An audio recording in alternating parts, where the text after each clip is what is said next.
Hello दोस्तों, आप सभी का स्वागत है हमारे YouTube चैनल एक कहानी पर। आज हम आपके लिए लेकर आए एक नई कहानी, पर उससे पहले दोस्तों प्लीज़ हमारे चैनल को सब्सक्राइब कीजिए।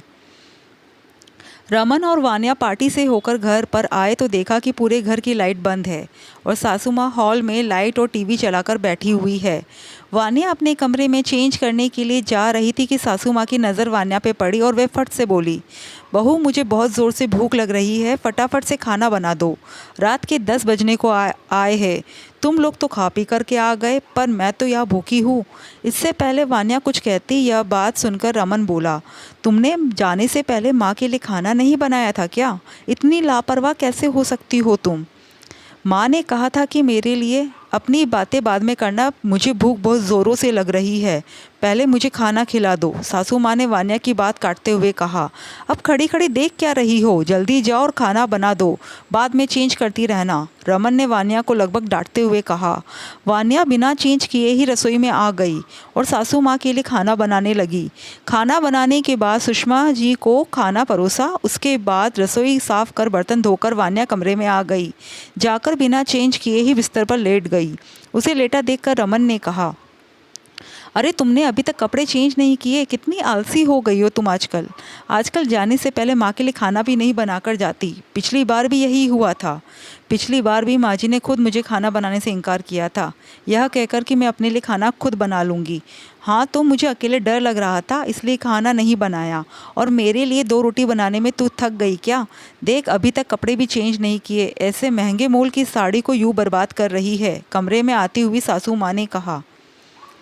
सासू माँ को कमरे में देखकर वान्या बिस्तर पर बैठ गई। कर रही हूँ चेंज, थोड़ा थक गई थी इसलिए। अरे बाहर जाकर आने में ही थक गई?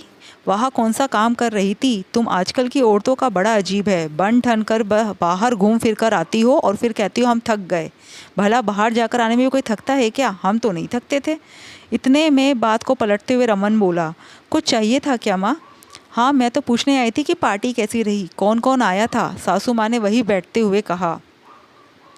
गया आधा घंटा। अब यह माँ बेटे की टीम आधे घंटे से पहले उठने से रही। मन ही मन यह सोचकर वान्या ने अपने कपड़े लिए और दूसरे कमरे में जाकर चेंज करने लगी। आखिर पहली बार का तो है नहीं, हर बार यही होता है। वान्या को जब भी कहीं बाहर जाना होता था तो सासू माँ का खाना बनाकर ही जाती थी, पर अभी सासू माँ ने नया शगुफा बनाया है। पिछले 2 बार से वान्या को जब भी कहीं जाना होता है तो वो उसे खाना बनाने से इनकार कर देती। कहती है कि मैं अपने लिए खुद ही अच्छा सा कुछ बना लूँगी, तू तो रहने ही दे। पर दोनों बार ही ऐसा हुआ कि वान्या को आकर खाना बनाना ही पड़ा। खैर कुछ दिन बाद वान्या और रमन को फिर एक रिश्तेदार के यहाँ जन्मोत्सव में जाना पड़ा। उससे पहले वान्या रसोई में खाना बनाने गई तो सासू माँ ने मना कर दिया, तू रहने दे, मैं अपने लिए खाना खुद बना लूँगी। माँ जी, आपको अकेले डर लगता है, आप साथ भी नहीं चल रही है तो मैं आपके लिए खाना बना देती हूँ। हाँ, तू तो चाहती ही नहीं है कि मैं अपनी पसंद का कुछ बनाकर खा लूँ। अब घर मेरा थोड़ी ना है, तुम लोगों की गृहस्थी है ना, तुम्हारे हिसाब से चलना पड़ेगा मुझे। वान्या का मन तो किया अपना सिर फोड़ लूँ। ऐसे इंसान का क्या करे जो हर चीज़ में कमी निकालता है। रमन ने इशारा किया तो वान्या चुपचाप तैयार होकर रमन के साथ चली गई। लेकिन आते समय वान्या ने रास्ते में होटल से खाना पैक करवाया तो रमन ने मना किया। अरे माँ अभी तक भूखी होगी क्या? उन्होंने तो खाना बनाकर खा भी लिया होगा। मेरी माँ हर काम में तेज़ है। माफ़ करना पतिदेव, लेकिन मैं आपकी माँ को आपसे ज़्यादा जानती हूँ। उसके आगे रमन ने कुछ नहीं कहा। जब वापस आए तो जो उम्मीद थी वही हुआ। सासू माँ अभी तक भूखी बैठी हुई थी और उन लोगों का इंतज़ार कर रही थी। उन लोगों के आते ही बोली, बहू मेरे लिए फटाफट खाना बना दे, मुझे बहुत ज़ोरों से भूख लगी है। वान्या मुस्कुराते हुए रसोई में गई और खाना लगाकर ले आई। इतनी जल्दी खाना बना लिया? नहीं मम्मी जी, आते समय बाहर से ही खाना लेकर आई थी। फालतू के पैसे खर्च कर दिए, खाना बनाने में ज़ोर आ रहा था क्या? नहीं, मुझे लगा कि आप भूखी होंगी इसलिए खाना ले आई, अब आप खाना खा लीजिए। सासू माँ ने रमन की तरफ देखा कि रमन कुछ बोलेगा, पर रमन ने भी वान्या का समर्थन किया।